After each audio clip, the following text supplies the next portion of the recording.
Hello दोस्तों, स्वागत है आप सबका मेरे यूट्यूब चैनल आम जनता की आवाज़ सुशांत के लिए। दोस्तों, मैं आज बता दूं कि रिया चक्रवर्ती से हुई है ईडी ऑफिस में घंटों पूछताछ। तो मैं आपको बता दूं कि ईडी ऑफिस में ये पहुंची ज़रूर थी, लेकिन इन्होंने किसी भी सवाल का जवाब क्लियरली नहीं दिया है। कल से पूछताछ हो रही है। जब जवाबों से संतुष्टि नहीं हुई ईडी ऑफिसर को, तो दोबारा बुलाया गया है रिया चक्रवर्ती को पूछताछ के लिए, और पूछताछ में उनके भाई शोभिक चक्रवर्ती को भी देखा गया है। कटघरे में बहुत से 7 लोगों के नाम लिए गए हैं। इनसे सीबीआई जांच कर सकती है, पूछताछ कर सकती है। तो पूरे सबूत के साथ मैं आपके साथ शेयर करती हूँ इंडिया न्यूज़ का एक टीवी शॉट। मतलब ये कि सुशांत रिया को प्यार से बेबू बुलाते थे। चौथी लाइन में सुशांत ने लिखा है, मैं जिंदगी में सर के होने का आभारी हूं। और 5वीं लाइन में लिखा है, मैं अपनी लाइफ में मैम के लिए आभारी हूं। अब सर मैम की कहानी भी सुन लीजिए। सर मैम कोई और नहीं बल्कि रिया के मम्मी पापा थे, जो रिया के साथ अक्सर सुशांत के घर आकर रहते थे। अगली लाइन में उन्होंने अपने फज की बात की, मैं अपनी जिंदगी में फज के लिए आभारी हूं। फज सुशांत का कुत्ता। फज और सुशांत का प्यार हम आपको कई बार दिखा चुके हैं। और आखिरी लाइन देखिए, सुशांत ने लिखा है, मैं अपनी जिंदगी में प्यार के लिए आभारी हूं। अब सवाल यह उठता है कि आखिर इन दोनों चीजों को मीडिया के सामने दिखाकर रिया परसेप्शन क्रिएट करना चाहती हैं कि सुशांत उनसे और उनके परिवार से कितना प्यार करते थे। लेकिन कॉल रिकॉर्ड 8 जून से 14 जून के बीच ये दिखाते हैं कि रिया सुशांत को एक बार भी फोन के जरिए संपर्क करने की कोशिश नहीं की। यही नहीं, घर छोड़कर जाने के बाद उन्होंने सुशांत का नंबर तक ब्लॉक कर दिया, जबकि वो ये दावा कर रही हैं कि सुशांत से बेहद प्यार करती थी। सुशांत के पास रिया के कितने राज हैं? सुशांत के 15 करोड़ निकालने का सच क्या है? इन सवालों को लेकर ईडी का शिकंजा रिया पर कस चुका है। कल 9 घंटे की मैराथन पूछताछ के बाद रिया को फिर सोमवार को पूछताछ के लिए बुलाया गया है। लेकिन रिया से सवालों के जवाब के लिए ईडी कितनी मशक्कत कर रही है। जब कल रिया ईडी दफ्तर पहुंची थी तो उनके पास बहानों की एक लंबी फहरिस्त थी। इस रिपोर्ट में देखिए।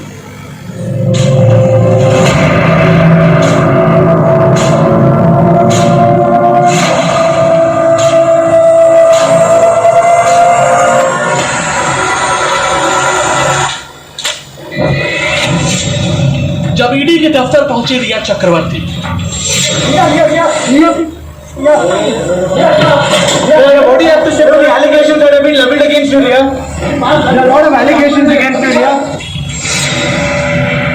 जब 9 घंटे बाद ईडी ऑफिस से निकली,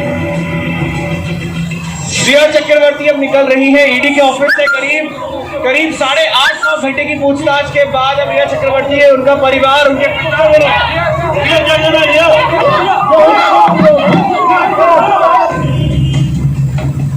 सुशांत की गायब गर्लफ्रेंड रिया चक्रवर्ती जब शुक्रवार को प्रवर्तन निदेशालय के दफ्तर आई तो न आते वक्त कुछ कहा न चाहते वक्त, लेकिन ईडी के सख्त सवालों के सामने रिया की चुप्पी टूट गई।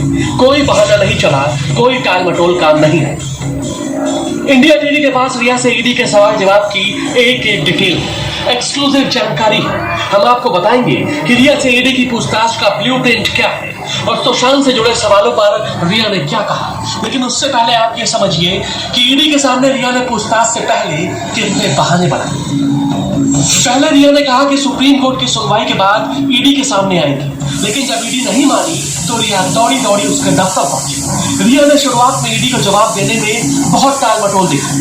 कभी वो अपने भाई को बुलाने की मदद करती रही तो कभी अपने पिता को। रिया का कहना था कि वो जो कुछ कहेंगी उनके सामने ही कहेंगी। रिया चक्रवर्ती को अच्छी तरह से पता था कि इन्फोर्समेंट डायरेक्टरेट के अधिकारी अपने दफ्तर में उसका बड़ी बेसब्री से इंतजार कर रहे हैं। और रिया चक्रवर्ती की ईडी के दफ्तर में न जाने की पहली कोशिश नाकाम हो चुकी थी। यही वजह है कि रिया चक्रवर्ती कितना पैसा लगा है? मुझे ठीक से याद नहीं। मेरे सीए से बात करिए।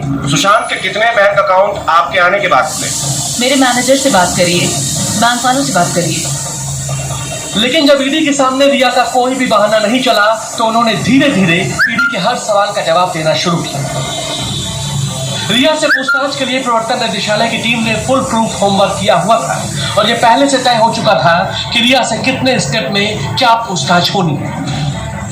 रिया से पहले स्टेप में उनकी पर्सनल डिटेल पर सवाल किए, दूसरे स्टेप में उनकी प्रोफेशनल डिटेल पर पूछताछ हुई, लेकिन सबसे अहम रहा तीसरा स्टेप जिसमें सुशांत से जुड़े सवाल शामिल हैं।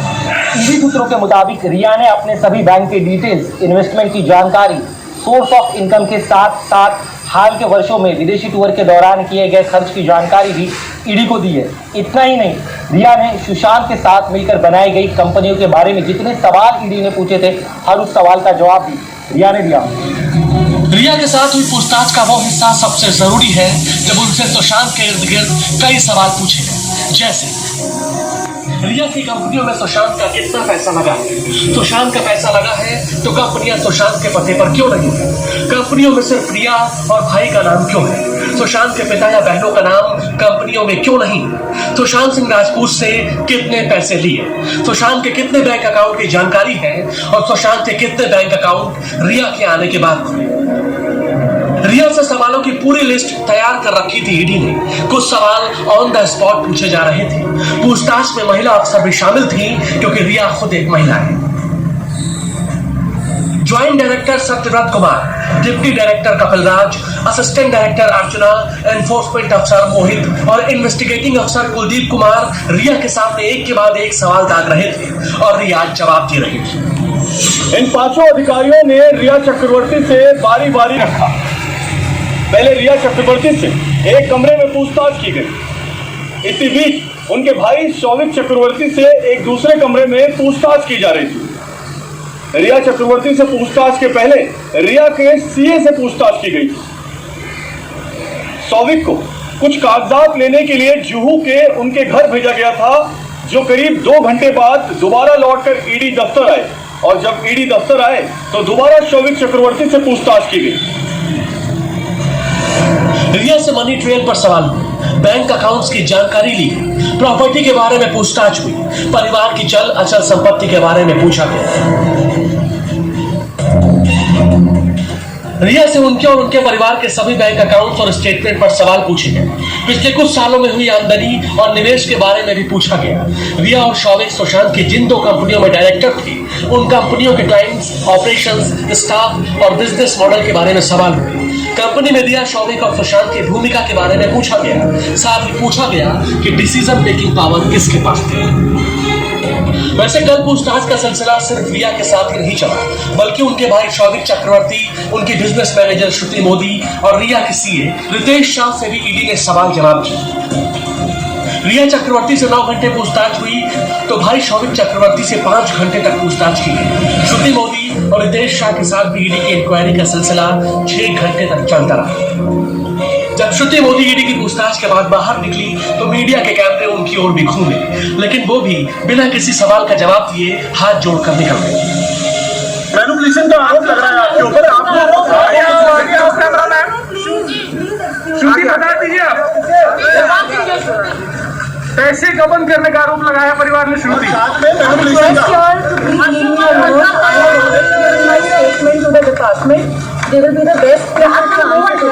लेकिन पैसे गबन कहाँ गए सुशांत के अकाउंट से?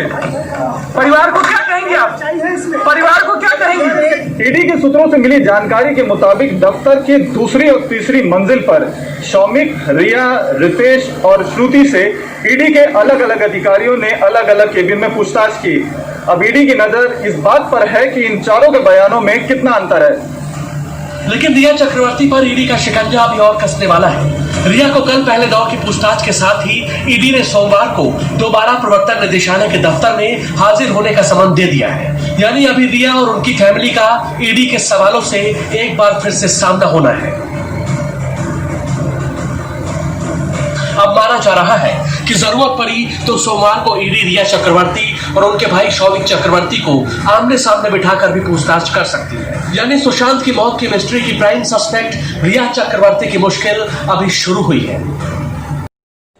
जैसा कि आपने देखा कि इंडिया न्यूज़ ने, इंडिया टीवी न्यूज़ ने बहुत ज़्यादा बड़े खुलासे बताए कि क्या हुआ है ईडी ऑफिस में इस रिया के साथ। तो इस रिया ने भी अपना मुंह नहीं खोला। तो वीडियो पसंद आई हो तो लाइक, शेयर, सब्सक्राइब कर दें ताकि इसका मुखौटा इसके मुंह से हट सके। धन्यवाद। रिया चक्रवर्ती जैसी औरत का पर्दाफाश हो सके।